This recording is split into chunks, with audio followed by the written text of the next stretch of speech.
মুখেও শোনাবার ব্যাপারে আমাদের সহায়তা করে, মূলত সুস্থ থাকবার জন্য তারা আমাদের প্রতি মুহূর্ত অক্লান্তভাবে খেটে চলেছেন এবং আমাদের স্বাস্থ্যসেবা খাতে চমৎকার দুজন মানুষ যারা প্রতিদিন একটু ব্যস্ত সময় পার করেন, তারা আজ তাদের ব্যস্ততার বাইরে স্বস্তির জায়গাটা নিয়ে আমাদের সাথে একটু কথা বলবার জন্য আজ আমাদের সকালের বাংলাদেশে অতিথি হয়ে এসেছেন। দুজনেই আমাদের খুব কাছের, একজন তো আমাদের ঘরেরই মানুষ, তার সাথে পরে পরে পরিচয় করাচ্ছি। কাছের যিনি আছেন ডাক্তার এনসি নাথ, তার সাথে পরিচয় করাতে চাই। নিখিল চন্দ্রনাথ, তাই তো? চমৎকার একটি নাম আপনার। সহযোগী অধ্যাপক ও বিভাগীয় প্রধান, পরিপাকতন্ত্র ও লিভার বিভাগ, মুগদা মেডিকেল কলেজ হাসপাতাল, এবং একই সাথে আহ্বায়ক বঙ্গবন্ধু অগ্নিঝরা মার্চ শীর্ষক সাংস্কৃতিক সপ্তাহ 2023-এর। আরও আছেন আমাদের সাথে আমাদের নিজেদের মানে কি ঘরের মানুষ ডাক্তার আবু সাইদ শিমুল, শিশু বিশেষজ্ঞ, মুগদা মেডিকেল কলেজ ও হাসপাতাল, সদস্য সচিব, বঙ্গবন্ধু অগ্নিঝরা মার্চ শীর্ষক সাংস্কৃতিক সপ্তাহ 2023। আপনাদের দুজনকেই শুভ সকাল এবং সেই সাথে স্বাগত সকালের বাংলাদেশ। আপনাদের আমরা যেটা করি আমাদের এই অনুষ্ঠানে যারা আসে তাদেরকে আমরা শুরুতে একটা প্রশ্ন করি, কমন প্রশ্ন আর কি, সবাইকেই করি, যে আপনাদের আসলে সকালটা কিভাবে শুরু হয় এবং কখন থেকে আপনারা শুরু করেন সকাল? আপনাকে দিয়ে শুরু করি। হ্যাঁ, খুবই সুন্দর প্রশ্ন। আসলে আমরা যারা চিকিৎসক, শুধু চিকিৎসক না, যাদের চিকিৎসক দম্পতি বলা যায়, যে আমাদের সকালটা আসলে এত শক্তভাবে শুরু করতে হয়, ঘুম থেকে উঠেই বলতে হবে যে অফিসের উদ্দেশ্যে গাড়িতে উঠতে হয়। অনেক সময় দেখা যায় নাস্তা তো অফিসে গিয়ে করতে হয় অথবা গাড়িতে করতে হয়। তো সকালটা এভাবেই যায়। এর 8টায় তো অফিস, 8টার আগেই পৌঁছাতে হবে। সকালটা কিছু উঠে যে অনেক বেশি পরিমাণে অন্য কিছু করব সেভাবে আর হয়ে ওঠে না। চিকিৎসক দম্পতি বলে কিন্তু লোপা একদম স্পেসিফাই করে দিয়েছেন একদম, যে হ্যাঁ ঠিক আছে, দৌড়ঝাঁপের মধ্যে দিয়ে শুরু করতে হয়। বরঞ্চ আপনি বোধহয় কিছুটা রিল্যাক্স, কারণ ঘরের বেটার হাফ যিনি আছেন তাকে তো রান্নাবান্নার দায়িত্ব নিতে হয়, নাকি ওটা আপনার উপর? না, আমার উপর আমি এটা একেবারেই পারি না। আচ্ছা, পারি না বলে চেপে যাওয়া হয়। ভাবিকে অনুরোধ করবো কোনো একদিন এই পরীক্ষাটাও নিয়ে নেওয়া যায় হয় আর কি বাড়িতে। যাই হোক, আমরা একটু ডাক্তার আবু সাইদ শিমুলের কাছে যেতে চাই, সকালের শুরুটা জানবো। সকালের শুরুটা উনি যেভাবে বলে আসলে সকাল চিকিৎসকদের জন্য তো একই আসলে। আমি যেটা দর্শকদের উনি খুব সুন্দরভাবে বলেছিলেন, আমি মোটামুটি প্রায় দিনই অফিসে নাস্তা করি। এটা এই টেকনিক অন্যরাও নিতে পারেন, সেটা যদি সম্ভব হয় আর কি। কারণ সকালে নাস্তা করতে গেলে যে আয়োজন বা এটা সময় যায়, এটা ট্রাফিক জ্যামের শহর ঢাকা শহর, সেই জন্য আমি মোটামুটি প্রায় প্রতিদিনই অফিসে নাস্তার পর্বটা আর বাসায় করা হয় না, সুযোগ পাওয়া যায় না। সুযোগ পাওয়া যায় না। সেই সকালে একটাই হচ্ছে, যেটা আমাদের বাচ্চা কাছে একটু বড় হয়ে যাওয়া, তো ওদের স্কুলটা একটু পরে, সেই জন্য ওই ঝামেলাটা এখন হয়তো ওই তাড়নাটা একটু কম, ওই ইয়াটা কম। একটু দর্শকদের বলতে চাই, আমরা অনেক সময় উপলব্ধি করতে পারি না চিকিৎসকরা যারাই আছেন তাদের ব্যক্তি জীবনে খুব সাধারণ মানুষ তারা। আপনার আমার জীবনে যে সংকটগুলো আছে, এই সংকটগুলো কিন্তু তাদেরও পোহাতে হয়। যে ডাক্তার আবু সাইদ শিমুল বললেন, সন্তানেরা এখন বড় হয়েছে তাই হয়তো চাপটা কম, কিন্তু দেখা যায় আমাদের ব্যক্তি প্রয়োজন হোক, পরিবার প্রিয়জনের প্রয়োজন হোক, সময়ের হিসেব আমাদের থাকে না। চিকিৎসকদের সবাই চাই ফোন করলেই যেন পাওয়া যায়, এবং অনেক সময় না পেলে মনটাও খারাপ হয় আমাদের, অনেকের অভিযোগও করবার চেষ্টা করি। কিন্তু ওই যে জীবনের তাগিদে যে স্বাভাবিক ক্রিয়াগুলো আছে, সেই ক্রিয়াগুলোর দায়িত্ব তাদেরও নিতে হয়। কিন্তু চিকিৎসকদের যেটা হয় যে তাদের যে অফিসিয়াল টাইমটা, তার বাইরেও তারা অফিস করেন। আমরা তাদেরকে কিন্তু যন্ত্রণা দিয়েই থাকি, মানে যে কোনো প্রয়োজনে তাদেরকে ফোন সব সময়ই করি এবং মোটামুটি পাশেও পাই। এবং নিশ্চিতভাবে বলতে পারি আগামীতেও এই যন্ত্রণাগুলো ধারাবাহিকভাবে আপনাদের দিয়ে যাব, কারণ স্বাস্থ্যসেবায় আমরা সবসময় চাই স্বস্তির একটা নিঃশ্বাস নিতে। সেই জায়গাটা আপনাদের কিন্তু তৈরি হয়েছে, কারণ যেমনটা করে আমরা বলছিলাম, বঙ্গবন্ধু অগ্নিঝরা মার্চ শীর্ষক সাংস্কৃতিক সপ্তাহ 2023 মুগদা মেডিকেল কলেজের যারা আপনারা আছেন তারা উদযাপন করতে যাচ্ছেন। ডাক্তার এনসি নাথ এটার আহ্বায়ক হিসেবে আছেন, আপনি পুরো পরিকল্পনাটা একটু জানতে চাই, কি করবেন আপনারা? হ্যাঁ, ধন্যবাদ। আমরা প্রতি বছরই মার্চ মাসে আমরা একটা পরিকল্পনা নিই। ছাত্ররা তো সারা বছর লেখাপড়ার মধ্যে থাকে। মেডিকেল কলেজের ছাত্ররা এত বেশি লেখাপড়ার মধ্যে থাকতে হয় যে ওদের প্রায় প্রতিদিনেই ছোট মাঝারি ধরনের পরীক্ষা থাকেই। তো আমরা বছরের প্রথম থেকে কিছু পরিকল্পনা করি, যে ওদের পরিকল্পনার মধ্যে থাকে যে কারিকুলার অ্যাক্টিভিটিস, তারপর হচ্ছে এক্সট্রা কারিকুলার অ্যাক্টিভিটিস। তো আমরা কারিকুলার অ্যাক্টিভিটিসে ওরা এত বেশি প্যাকড থাকে, ওরা নিজেরা ভাবতে পারে না যে আসলে ওদের যে একটা জোন, ফ্রি জোন তৈরি করা, ওরা নিজেরা বের করতে পারে না। তখন আমরা যারা এর মধ্যে থাকি, যারা পরিকল্পনার মধ্যে থাকি, আমরা ওদেরকে এটা করে দেওয়ার চেষ্টা করি। তো করে দেওয়ার পেছনেও কিন্তু আমরা কতগুলো উদ্দেশ্য রাখি। প্রথম উদ্দেশ্য আমাদের মাথায় যেটা থাকে, বাংলাদেশ আমাদের হৃদয়ে। এবং স্বাধীনতার চেতনা, মুক্তিযুদ্ধের চেতনা, এটা হচ্ছে আমাদের হৃদয়ে মননে সবসময় থাকে। আমরা চাই আমাদের সন্তানরা, বাড়িতে যেভাবে সন্তানদেরকে বড় করছি, আর আমাদের মেডিকেল কলেজে যে ছাত্র বা ছাত্রীরা আসে, ওদের বাবা মারা আমাদের কাছে দিয়েছেন, ওদেরকে এই 5-6 বছর 7 বছর আমাদের কাছে রেখে দেন। এদেরকে যদি আমরা এই চেতনার মধ্যে রাখতে না পারি, ফলে আমরা পরিকল্পনার মধ্যে এটা রাখি প্রতি বছর, এবং প্রায় সব ধরনের অনুষ্ঠানে আমরা চেষ্টা করি এই মুক্তিযুদ্ধের চেতনা এবং স্বাধীনতার চেতনা, বঙ্গবন্ধু, এই যে বাংলাদেশ যাতে হৃদয়ে ধারণ করতে পারে।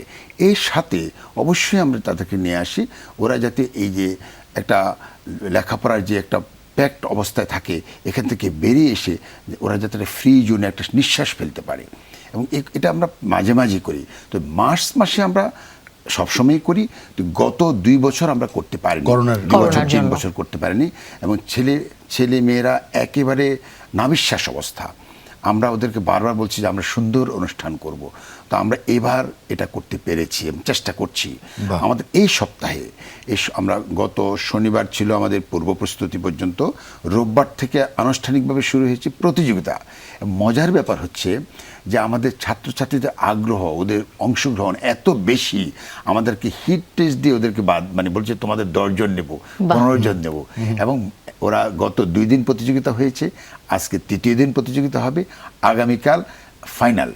এবং ওরা এত চমৎকার গান পরিবেশন করছে। এবং আমাদের অবশ্যই থিম রেখেছি, থিমটা হচ্ছে বঙ্গবন্ধু এবং অগ্নিঝরা মার্চ। আমি এই বিষয়ে একটু আলোকপাত করব।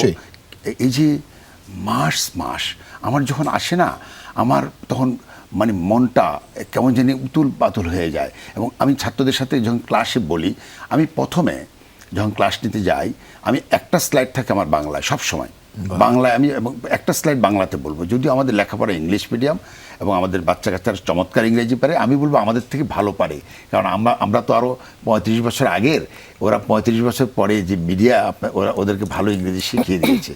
তারপরেও আমি প্রথম স্লাইডটা বাংলা রাখি, এবং বাংলায় যখন একটা স্লাইড বলি, প্রত্যেকটা ছেলে মেয়ে হাততালি দিয়ে ওঠে, এবং ওরা খুবই ভালো লাগে ওদের। এই যে ওদের হাসিটা আমাকে আরও অনুপ্রাণিত করে ওদেরকে এই আমাদের শিকড়ের সাথে থাকার জন্য। তো আমি এখানে মার্চ মাসটাকে এই জন্য নিয়ে এসেছি যে দেখেন, মার্চ মাস হচ্ছে যৌবনের মাস, এটা হচ্ছে বাক পরিবর্তনের মাস।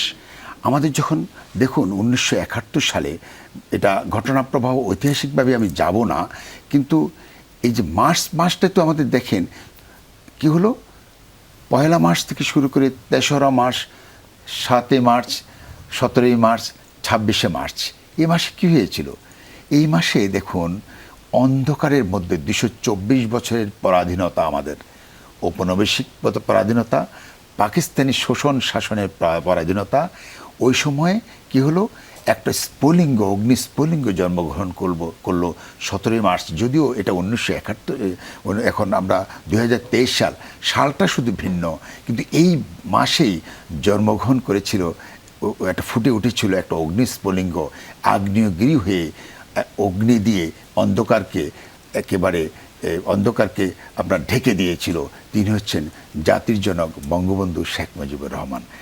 এই মাসে তিনি আবার দেখুন এই পাকিস্তানি পরাধীনতাটাকে উনি হৃদয় দিয়ে অনুভব করে দিয়েছিলেন যে এই পাকিস্তানটা আমাদের নয়।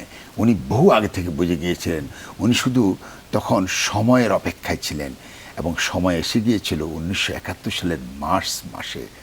কারণ কিছুদিন আগেই যে নির্বাচন হলো, সংখ্যাগরিষ্ঠতা অর্জন করলো আওয়ামী লীগ, কিন্তু ক্ষমতা হস্তান্তর করলেন না। ইয়াহিয়া সাহেব করলেন কি, উনি পাকিস্তান জাতীয় পরিষদের অধিবেশন মুলতবি করে দিলেন। 3রা মার্চ কী হলো, পুরো বাংলার মানুষ চলে আসলো মাঠে ঘাটে, এবং পূর্বাণী হোটেলে তখন গণপরিষদের মিটিং হচ্ছিল, সবাই এসে জড়ো হলো। আর 7 মার্চ তো আপনার অমর কবিতা খানি আমাদেরকে ওই যে আমাদের উজ্জীবিত করার যে আলটিমেট মূল মন্ত্র, নিরস্ত্র মানুষকে উনি কথা দিয়ে, কথার যে কি শব্দের যে শক্তি, এই শব্দের শক্তি দিয়ে উনি নিরস্ত্র মানুষকে সশস্ত্র করে দিলেন। আর 7 মাস ধরে তো চলে গেল, আমরা কোথায় চলে গেলাম, এবং এর মাঝে প্রতারণামূলক কত মিটিং করার চেষ্টা করলো, কত সমঝোতায় আসবার চেষ্টা করলো, আসলে সবকিছু ছিল হচ্ছে লক্ষ্য থেকে চ্যুতি করার চেষ্টা হলো অনেক করার, কিন্তু বঙ্গবন্ধু ছিলেন অবিচল। এবং মজার ব্যাপার হচ্ছে 7 মার্চে দেখুন ওনাকে বিচ্ছিন্নতাবাদী আখ্যা দেওয়ার চেষ্টা করলেন, নানাভাবে ব্র্যান্ডিং করবার চেষ্টা এত দূরদর্শী উনি কিন্তু ওদের ফাঁদে পা দিলেন না এবং আলটিমেটলি উনি নিয়ে গেলেন স্বাধীনতার ঘোষণার দিকে। এবং এমন সময় স্বাধীনতার ঘোষণা দিলেন নিরস্ত্র বাঙালি যখন সশস্ত্র মননে সশস্ত্র হয়ে গেল, এবং দেখুন তখন 26শে মার্চ স্বাধীনতার ঘোষণা চলে আসলো। এই যে বিষয়টা আমি ছাত্রদের মাঝে সবসময়, আরও একটা মজার সাথে একটু যোগ করি, ঠিক গত বছর 15ই আগস্ট আমরা একটা প্রতিযোগিতা করেছিলাম ছাত্রদের মাঝে, বই পড়া প্রতিযোগিতা, এবং এটা আরো একটা মজার বিষয় ছিল। ঠিক উদ্দেশ্য আমি আসলে এই জায়গাটায় আমি একটু আগ্রহী জানতে, বই পড়া নিয়ে চিকিৎসকরা এমনিতেই পড়েন, প্রচুর পড়েন, তাদের আলাদা করে বই পড়ার প্রতিযোগিতায় আগ্রহ কতখানি ছিল এটা জানবো। ভাইয়ের কথা শুনছিলাম খুব মনোযোগ দিয়ে, যে মানে শিক্ষার্থীরা কতটা সৌভাগ্যবান যে ক্লাসেও তাদের এই যে গদবাঁধা পড়াশোনার বাইরেও এই সব আপনারা আলোচনা করেন, তাদের জন্য অনেক।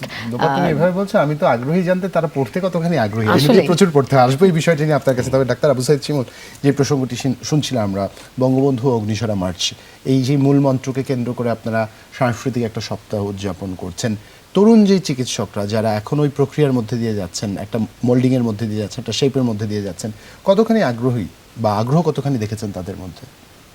আসলে আমরা বলবো যদি আমরা পরিবেশ তৈরি করতে পারি, হ্যাঁ সবার মধ্যেই কিন্তু এটা আগ্রহ থাকে। আমি একটা এই প্রসঙ্গে বলছি, এখন আমরা সামগ্রিকভাবেই যে একটা বৈষয়িক একটা বিষয় থাকে, ধরুন আমরা মেডিকেলে পড়ালেখার বাইরেও যিনি নাটক লেখেন বা নাটক করেন বা যিনি কবিতা লেখেন, সবাই জানতে চায় যে মানে কবিতা তো লেখেন কিন্তু উনি কি টাকা কেমন ইনকাম করেন? একটা গান লিখেছেন, গান তো গায়, ঠিক আছে, টাকা কেমন পায়? মানে গান আপনি দিলেন ইউটিউবে, কেমন টাকা আসছে, বা নাটক করে আসছে। এই যে একটা বৈষয়িক বিষয়, আমরা সব ছোটবেলায় দেখতাম যখন ভোরে উঠতাম, কোনো না কোনো বাসা থেকে দেখবেন যে গানের পেতাম, অনেকটাই হারিয়ে গিয়েছে, কিন্তু সেরকম কিন্তু দেখা যায় না। আমরা আগে তো ছোটবেলায় দেখতাম মানে সকালবেলা নামাজ পড়ে এসে সবাই আবার গান করতে বসতো। এই যে আমাদের বাঙালি আনা বা বাঙালি পনা, সেটা কোথায় যেন একটু আমরা হারিয়ে যাচ্ছে। এই বিষয়টা সামগ্রিকভাবে, শুধু এর মধ্যেই না, কিন্তু আমরা এই অনুষ্ঠানের মধ্যে দেখতে পাচ্ছি যদি আমরা সঠিক পরিবেশ তৈরি করতে পারি তাহলে কিন্তু তাদের মধ্যে সেই আগ্রহটা অবশ্যই থাকে। আমরা এই প্রসঙ্গে বলতে চাই, এইটার সাথে সাথে আমরা আরেকটা অনুষ্ঠান নিয়েছি, যে আমরা যদি 17 মার্চ উপলক্ষে আমরা ফ্রি হেলথ ক্যাম্প করছি, 13, 14, 15, 16, 17। এটা হচ্ছে আমরা প্রতিদিন আলাদা একটা স্টল করে মা বাবাদের এবং বাচ্চাদের যে অটিজম, তার বুদ্ধি বিকাশ কেমন হচ্ছে সেটা আমরা পরীক্ষা করছি। একদিন পুষ্টি বিষয়ক আমরা পরামর্শ দিচ্ছি, প্রতিদিন আলাদা আলাদা করে তাদের ওজন উচ্চতা ঠিক আছে কিনা এগুলোর একটা এটার সাথে আরেকটা আমাদের অনুষ্ঠান চলছে।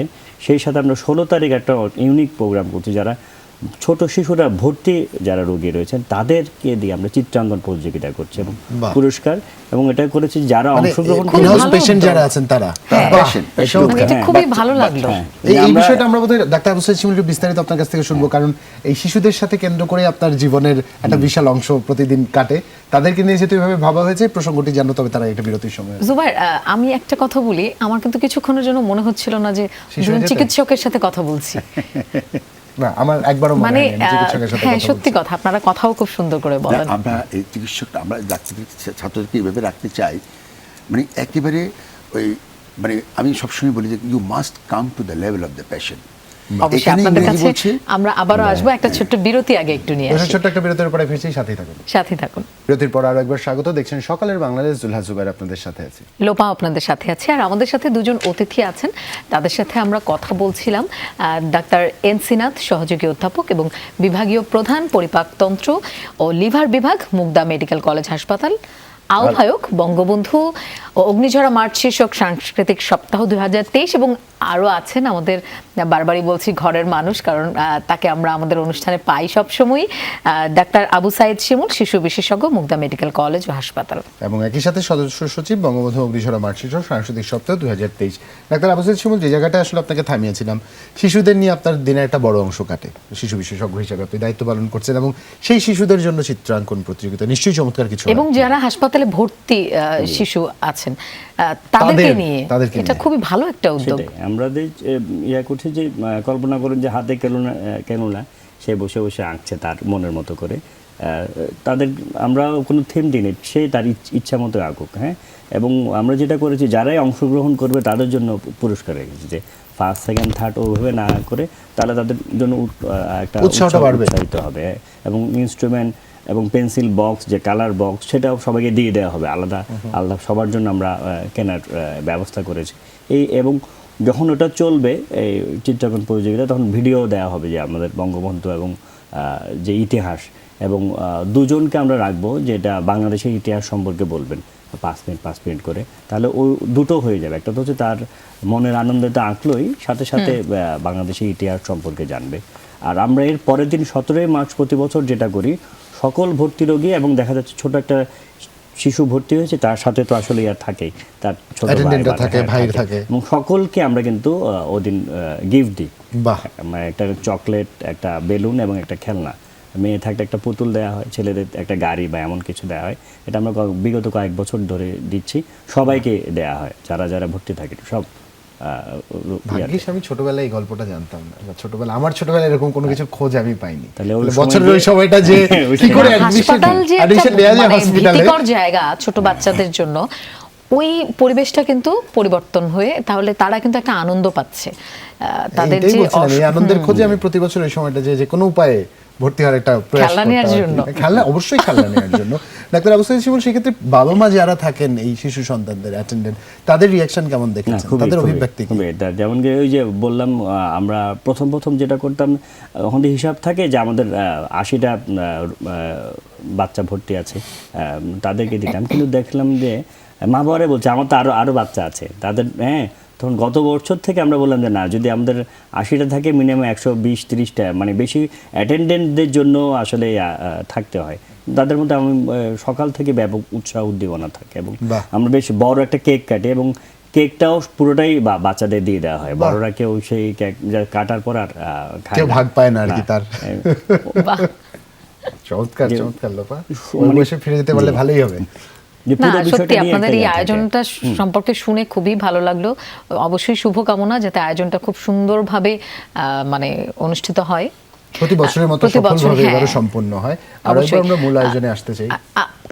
আপনার কাছে একটু জানতে চাই যে এই যে আপনারা এত সুন্দর একটা আয়োজনের প্রস্তুতি নিচ্ছেন পুরো একটা সপ্তাহ জুড়ে, আপনাদের মেডিকেল কলেজ হাসপাতালের অন্যান্য কার্যক্রম সম্পর্কেও যদি একটু বলতেন। খুবই গুরুত্বপূর্ণ বিষয়। আসলে আমরা তো সম্পৃক্ত হচ্ছে মেডিকেল কলেজ এবং হাসপাতাল। আমরা চিকিৎসকরা কিন্তু, বিশেষ করে শিক্ষকরা, আমরা দুইটা চাকরি কিন্তু একসাথে করি, যদি বেতন পাই একটার, সেটা হচ্ছে আমরা শিক্ষক সাথে আবার চিকিৎসক।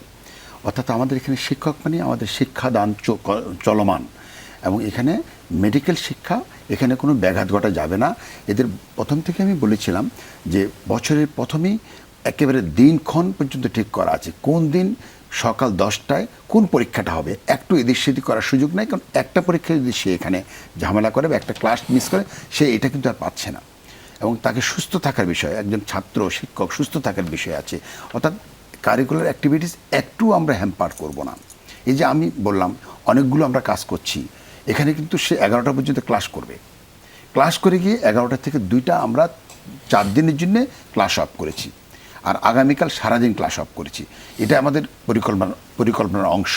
তো আমি প্রথমে বুঝাতে চাইছি, ওদের লেখাপড়ায় সামান্যতম ব্যাঘাত আমরা ঘটাবো না, এবং ওদের ক্লাস পরীক্ষা, এবং এর মধ্যে দেখেন 6টা ব্যাচ আমাদের এখানে চলমান, এর মধ্যে একটা ব্যাচকে আমরা এখানে আলাদা করে রেখেছি। ওদের এমন একটা পরীক্ষা কোনোভাবেই ওদেরকে এখানে আনা যাচ্ছে না।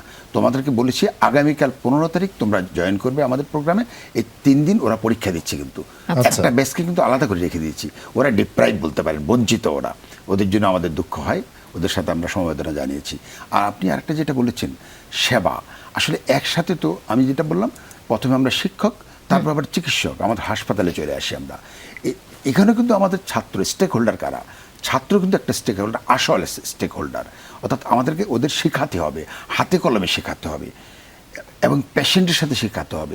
এই জন্য কিছুক্ষণ আগে আমি বলেছিলাম, পেশেন্টকে, রোগী ছাত্রদেরকে আমি প্রথমে বলি, patient is your second teacher and patient is your second book. তুমি জাস্ট কথা বলো রুগীর সাথে, এবং you must come to the level of the patient. রুগী যেই ভাষায় কথা বলে, রুগী যেই ভাষাটা বুঝে, রুগী যেভাবে বসে, তোমাকে সেভাবে বসতে হবে। যখন তুমি ওইভাবে পেশেন্টের গায়ে যখন হাত দিবে, পেশেন্ট মনে করবে এটা ঈশ্বরের হাত, আমাকে সুস্থ করার জন্য এসেছে। না হলে রুগী কখনো তোমার সাথে কথা বলবে না। তখন বলবে কি, আমার তো বড় স্যার আছেন, ডাক্তার এনসিনাথ স্যার আছেন, উনি আমাকে চিকিৎসা করেন, স্যার আপনার সাথে আমি কথা বলবো না। এটা একটা বিশাল প্রতিক্রিয়া, মানসিক প্রশান্তির ব্যাপার রোগীর, অর্ধেক অসুখ কিন্তু কমে যায়। এবং এটা কিন্তু রুগীরা বলে। এবং প্রায় সময় যারা নতুন শিক্ষার্থী আমাদের তৃতীয় বর্ষে যখন আসে, প্রথম রুগীর সাথে কথা বলতে গিয়ে আমি প্রতি বছর শুনি, স্যার উনি তো আমার সাথে কথা বলেন না, উনি আমাকে হিস্ট্রি দেয় নাই স্যার, আমি লিখতে পারি, মানে আপনি জিরো পেয়ে যাচ্ছে। তখন আমি ওকে নিয়ে যাই, ওকে নিয়ে গিয়ে আমি বলি বসাই পাশে, আমিও বসি, একেবারে রুগীর পাশে বসি, ওকে বসাই। আমি রুগীকে বলি, হ্যাঁ আপনি তো ঠিকই করেছেন, আপনার চিকিৎসা তো আমি করি, আপনি কেন এই ছেলেটাকে কথা বলবেন, আপনার পেট টিপতে কেন দিবেন, আসলে তো কষ্ট হয়। আচ্ছা আমি বলি, বলুন তো দেখি, আমি এখন আপনার চিকিৎসা করলাম, ঠিক 10 বছর পরে আপনি তো আরও বুড়া হয়ে যাবেন, দেখবেন আমিও তো বুড়া হয়ে যাব, তখন আমি কি আপনার চিকিৎসাটা সঠিকভাবে করতে পারবো? পারবো না। আচ্ছা ঠিক আছে, আপনার ছেলেকে তো আমি চিকিৎসা করার সুযোগই পাবো না, তখন তো আমিই তো লাঠি নিয়ে হাঁটবো, অথবা আমি কবরে চলে যাব। কারা করবে? এই যাদেরকে আমি, আমার সন্তান যাদেরকে আমি শেখাচ্ছি ওদেরকে। তাহলে আপনার ছেলেকে চিকিৎসা করবে কে? আপনার নাতিকে করবে কে? সাথে সাথে রুগী শুয়ে পড়ে, বলে যে আপনি আমার চোখ খুলে দিয়েছেন। বাহ, চমৎকার। সত্যি আপনার মতো করে যদি সবাই ভাবতো। না, এটাই হয়। একজন চিকিৎসক ঠিক এভাবেই হয়তো বা ভাবেন বলেই আমাদের ক্রমাগতভাবে আমরা এরকম চমৎকার চিকিৎসকদের পেয়েছি আমাদের দেশে, এবং আগামীতেও হয়তো পাবো। ডাক্তার আবু সাঈদ শিমুল, যেই প্রসঙ্গটিতে আসলে ডাক্তার এনসিনাথ বলছিলেন, একটা প্রসঙ্গে এসে আমরা বিরতিতে চলে গিয়েছিলাম, বই পড়ার যেই আয়োজনটা, এমনিতেই তো আপনাদের পাঠ্যপুস্তকের মধ্যে ব্যস্ত থাকতে হয়। আপনি নিজে যখন শিক্ষার্থী ছিলেন আপনি জানেন, যদিও আপনি শিল্পমনা ছিলেন এটা আমরা জানি, সাংস্কৃতিক বিভিন্ন কর্মকাণ্ডের সাথে যুক্ত ছিলেন, তারপর ওই যে বই পড়াটাকে আলাদা করে উপভোগ করে শিক্ষার্থীরা? অবশ্যই করে। আবার আসলে পড়ার বিষয়টা অভ্যাসের বিষয়, হ্যাঁ, সেটা আমাদের দেশের কালচারটা একটু কম না। আমরা যদি বাইরের দেশে যাই, দেখা যাবে যে তারা মেট্রোতে বা বাসে সবার হাতেই কিন্তু একটা বই থাকে। আমরা দেখেছি এশিয়ার রিজিয়নে, জাস্ট এটা শেয়ার করছি এই প্রসঙ্গে, আমরা যখন সিঙ্গাপুর বা চায়না যাই সবার হাতেই মোবাইল থাকে, গ্যাজেট। এটা মোটামুটি চায়নাতেও দেখেছি, সিঙ্গাপুরেও দেখেছি, কিন্তু ইউরোপ গিয়ে আমি কিছুদিন আগে গেলাম, যে নেদারল্যান্ডস হবে, কারো হাতে কিন্তু আমি মোবাইল ফোন দেখিনি। এবং তার খুব সুন্দর, নেদারল্যান্ডে দেখলাম বিকেলবেলা সবাই বের হয় সাইকেল নিয়ে, সাথে একটা কুকুর থাকে, এবং মানুষের সাথে যে ইন্টারাকশন, কথা বলা, সেটা কিন্তু কমে যাচ্ছে মোবাইলের জন্য। যে আমার পাশের সিটে যে বসে আছে, দেখা যাচ্ছে কোনো একটা যাত্রাপথে, তার সাথেও কথা বলা হয় না কিন্তু আমাদের। তো এইটা একটা প্রসঙ্গ, আলাদা প্রসঙ্গ। এই প্রসঙ্গটা একটা প্রসঙ্গ, ডাক্তার আবু সাঈদ শিমুল, আমরা কি সমাজ ব্যবস্থা তাহলে কোথাও কোনো ভুল করছি? বিশাল বড় ভুল হয়ে যাচ্ছে আমাদের। এটা যদিও চিকিৎসক হিসেবে আপনি এটা কিভাবে উত্তর দিবেন জানি না। এটা মোটা দাগে আমরা কি করছি সেটা তো আসলে আমাদের পারিপার্শ্বিকতা ঠিক করে দেয় আমাদের আচরণ। এটা তো আমি নিজে থেকে করছি না, ঠিক না? আমাদের যে আচরণগুলো সেটা হয়ে আসছে বিভিন্ন প্রসেসের মধ্য দিয়ে। হ্যাঁ, এটা থেকে আমি মনে করি এটা থেকে উত্তরণ ঘটাবে বই। যত আমরা বই পড়তে বিশাল জগৎ, কল্পনাটা কিন্তু আমরা বলেছি অক্ষরের ফাঁকে ফাঁকে যে খালি স্থানগুলো থাকে, সেটা কিন্তু কল্পনা করতে সাহায্য করে। আমরা পথের পাঁচালে যখন নিজে পড়েছিলাম, অনেক কিছু কিন্তু ভেবেছিলাম যে এই হচ্ছে হ্যাঁ, এটা মনে হচ্ছে ওটাই সেলুলয়েডের একটা পন্থা। সেটা আমরা নিজেরাই যে কল্পনা করার, যে কোথায় কি হচ্ছে, অপু কীভাবে যাচ্ছে না, কি সে বসে আছে ট্রেন দেখছে, এই যে বইয়ের বিষয়টা, সেটা অন্য একটা জগৎ না। আর এইখানে আমরা বলছি, সবাই তো যে 15 আগস্ট উপলক্ষে বিভিন্ন কর্মসূচি নিয়ে আমরা 2টো বই দিয়েছিলাম বঙ্গবন্ধুকে নিয়ে, যে 2টো বই জীবনী নির্ভর, সেই বইগুলো ওদেরকে আমরা পড়তে দিয়েছিলাম 1 সপ্তাহের জন্য। সেখান থেকে ওরা নির্বাচিত অংশগুলো আমাদেরকে উপস্থাপন করেছে। তাহলে যেটা হয়, এটা তো আছে সবার আগ্রহ নিয়ে পড়ে, কিন্তু যদি কোনো কম্পিটিশন থাকে না, এই 2টো বই পড়তে হবে। আমরা জানি বিশ্ব সাহিত্য কেন্দ্রে আমাদের কি করতে, এক সপ্তাহের জন্য একটা বই পড়তে দিত, একটা কোটেশন বলে আবার লিখতে দিত, সেটাকে উৎসাহিত করা। একদিকে প্রথম বইকে মনে হচ্ছে এটাকে বাধ্য করা হচ্ছে, কিন্তু এতে হয় কি একসময় কিন্তু আমাদের মধ্যে একটা আগ্রহ জন্মে যায় না, এবং একটা বিশাল বড় ধরনের একটা বই কিন্তু পড়া হয়ে গিয়েছে আমাদের, যারা আমরা ক্লাস 6-7 থেকে একেবারে কলেজ পর্যন্ত যারা এই কর্মসূচিতে ছিলাম। তো এই বই পড়ায় কিন্তু আমাদের মনের চোখ খুলে দেয়, এই বিষয়টাই কিন্তু আমরা করেছি। আর যারা পড়ে না তাদেরকে আবার বই পড়াতে আগ্রহী করা, মানে জানতে হলে আসলে বই পড়তে হবে। বাহ, চমৎকার। এই আলাপচারিতায় ফিরবো আমরা, আরেকটা বিরতি নিয়ে নিই। দর্শক দেখছেন সকালের বাংলাদেশ, ওটা একটা বিরতির উপরে ফিরছি একটু পরে, আমাদের সাথেই থাকুন। দর্শক, আমরা আবারও ফিরে এলাম সকালের বাংলাদেশের আয়োজনে। যারা এই মুহূর্তে আমাদের সাথে যোগ দিয়েছেন তাদেরকে আরো একবার শুভ সকাল। জুলেজুবের সাথে আছি, লোবার সাথে আছেন, এবং চমৎকার দুজন মানুষ আছেন, ডাক্তার এনসি নাথ এবং ডাক্তার আবু সাইদ শিমুল, যাদের সাথে আমাদের আলাপচারিতা চলছিল। আরও একবার ডাক্তার এনসি নাথের কাছে আমরা ফিরে আসতে চাই। আপনি আসলে যে প্রসঙ্গটি বলছিলেন, চিকিৎসককে শিক্ষকের যখন দায়িত্ব পালন করতে হয় তখন একদমই বিপরীত হিসেবে দায়িত্বটা পালন করতে হয়। সেখানে আমি কি উপলব্ধি করলাম, তার চেয়ে বড় বিষয় হচ্ছে আমার পরবর্তী প্রজন্ম কি শিখবে, তার রাস্তাটা তৈরি করে দেওয়ার। নিজের বুদ্ধি, বিবেক এবং অভিজ্ঞতা হয়তো অনেক কিছু সহজ করে বুঝতে সুবিধা করে দেয়, কিন্তু ওই শিক্ষার্থীদের জন্য আবারও বেসিক জায়গায় যে পুরো বিষয়টাকে ইলাস্ট্রেশনের প্রয়োজন পড়ে। সেক্ষেত্রে আপনারা যখন শিক্ষার্থী ছিলেন, আপনাদের যখন এরকম সাংস্কৃতিক আয়োজনগুলো হতো আর এখন যে আয়োজনগুলো আপনারা করছেন, এই দুইয়ের মাঝে গুণগত কোনো পার্থক্য বা পরিবর্তন দেখেন কিনা? হ্যাঁ, পরিবর্তন একটা আছে। সেটা হচ্ছে এখন আমার ছাত্ররা যেটা ফিল করছে, আমি কিন্তু ওদের থেকে অন্য ভিন্ন আঙ্গিকে জিনিসটাকে বোঝার চেষ্টা করছি। হয়তো আমাদের শিক্ষকরাও আমি এখন যেটা ফিল করছি সেটা করতেন, আমি বুঝতে পারতাম না। ঠিক এখনও বাচ্চারা আমি কি কোথায় নিয়ে যেতে চাই সেটা ঠিক হয়তো বুঝতে পারছে না, গুণগত প্রসেসের মধ্যে দিয়ে যাচ্ছে। হ্যাঁ, তো গুণগত আমি বলবো যে শিক্ষকই আমাদের শিক্ষকরা কিন্তু, আমি বলবো ওনাদের থেকে তো আমরা শিখে এসেছি। আমি কিন্তু ক্লাসের শুরুতে বা সব জায়গায় আমি আমার আগের কোনো একজন শিক্ষকের কথা দিয়ে শুরু করি। কারণ হচ্ছে এখানে অবশ্যই আমার গুরুজনের প্রতি শ্রদ্ধা একটা বিষয় আছে, আর একটা বিষয় হচ্ছে যে এই বিষয়টা তো এমন যে সায়েন্স তো এইভাবেই আগাবে। আমার শিক্ষক যেখানে রেখে গিয়েছেন আমি কতটুকু করলাম, এবং আমার ছাত্রকে বলি, প্রথমেই বলি, মাত্র মানে প্রায় সময় বলি, আচ্ছা বলো তো কে বেশি জানে, শিক্ষক না ছাত্র? তো সবাই উত্তর দেয়, স্যার আপনি বেশি জানেন। আমি বলি যে না, আমি একেবারেই তোমাদের থেকে বেশি জানি না।